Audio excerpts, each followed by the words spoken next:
ಇವತ್ತು ಗುರುವಾರ. ಇವತ್ತು ನಾನು ನಮ್ಮ ರಾಯರಿಗೆ ಒಂದು ಚಿಕ್ಕದಾಗಿ ತುಳಸಿ ಹಾರ ಹಾಕೀನಿ.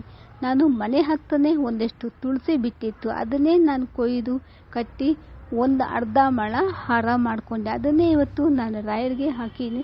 ಅದ್ರ ಜೊತೆಗೆ ಮನೆ ಹತ್ರ ಒಂದು ದಾಸವಾಳ ಕೂಡ ಬಿಟ್ಟಿತ್ತು, ಆದ ಕಾರಣ ನಾನು ಆ ದಾಸವಾಳ ಕೂಡ ಇವತ್ತು ರಾಯರಿಗೆ ಇಟ್ಟೀನಿ. ಇವತ್ತು ಮಲ್ಲಿಗೆ ಹೂವು ಇರಲಿಲ್ಲ, ಆದ ಕಾರಣ ಇವತ್ತು ನಾನು ಬರೀ ಮಂತ್ರಾಕ್ಷಿಯಿಂದನೇ ನಾನು ಅರ್ಚನೆ ಮಾಡಿಕೊಂಡು ತುಳಸಿ ಹಾರ ಹಾಕಿ ನಾನು ಇವತ್ತು ದಾಸವಾಳ ಹೂವನ್ನು ಇಟ್ಟಿದ್ದೀನಿ.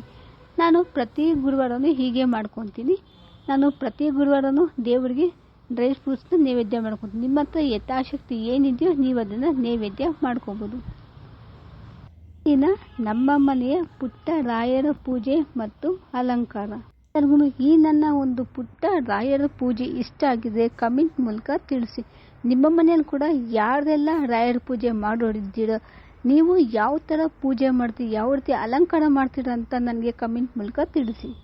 ನಾನು ಒಂದನ್ನು ಹೇಳೋದಕ್ಕೆ ಇಷ್ಟಪಡ್ತೀನಿ.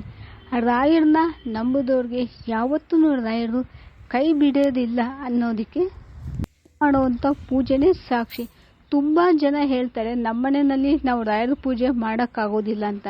ಅಂಥವ್ರು ಏನು ಮಾಡಿ ಅಂತಂದರೆ ರಾಯರ ಮಠಕ್ಕೆ ಹೋಗಿ ಒಂದು ಅರ್ಚನೆಗೋ ಏನಕ್ಕೋ ಒಂದಕ್ಕೆ ಹೆಸರು ಬರೆಸ್ಬಿಟ್ಟು ಬಂದರೆ ಅವರು ನಿಮ್ಮ ಮನೆಯಲ್ಲಿ ಮತ್ತು ನಿಮ್ಮ ಹೆಸರಲ್ಲಿ ಅವರು ಅರ್ಚನೆ ಮಾಡ್ತಾರೆ. ನಿಮ್ಗೆ ಆ ರೀತಿ ಕೂಡ ಪೂಜೆ ಮಾಡಿದ ಫಲ ಸಿಗುತ್ತೆ. ನಾನು ಮಾಡಿರೋ ಪೂಜೆ ನಿಮಗೆಲ್ಲರೂ ಇಷ್ಟ ಆಗಿದೆ, ಒಂದು ಲೈಕ್ ಮಾಡಿ, ಸಬ್ಸ್ಕ್ರೈಬ್ ಮಾಡ್ಕೊಳ್ಳೋದು ಮರಿಬೇಡಿ. Thank you.